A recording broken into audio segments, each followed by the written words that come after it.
પહેલગામ હુમલા બાદ સુરતમાં રોષ. સુરતમાં મુસ્લિમ સમાજ દ્વારા વિશાળ રેલી યોજાઈ. મુસ્લિમોએ કહ્યું, આતંકવાદની ઇસ્લામમાં કોઈ જગ્યા જ નથી. આતંકવાદ મુર્દાબાદના નારા જોરો શોરોથી લાગ્યા.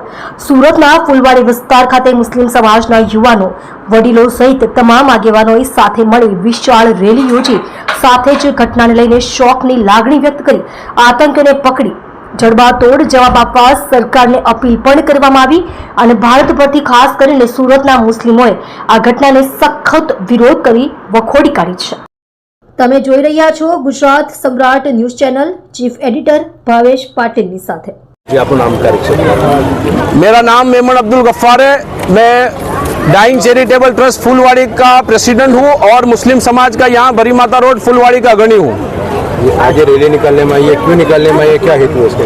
आज रैली निकालने में आई है, कश्मीर के अंदर पहलगाम में हमारे देश के 28 लोगों को जो निर्दोष थे, उनको जो शहीद हुए, उनके दुख में हम सब साथ हैं.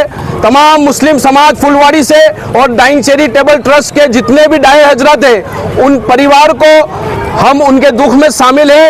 एक मैसेज देना चाहते हैं आपके चैनल के माध्यम से कि आतंकवाद का कोई धर्म नहीं होता और आतंकवाद इस देश के ऊपर जब ये उंगली उठाई है तो हमारे वीर जवान, हमारे जो देश के यशस्वी वड़ा प्रधान श्री नरेंद्र मोदी साहब को हम एक मैसेज देना चाहते हैं कि आतंकवाद को खूने खूने में से ढूंढ कर उनका खात्मा किया जाए. नाम पूछ के मारा गया आतंकवादियों द्वारा, क्या कहोगे इस बारे में?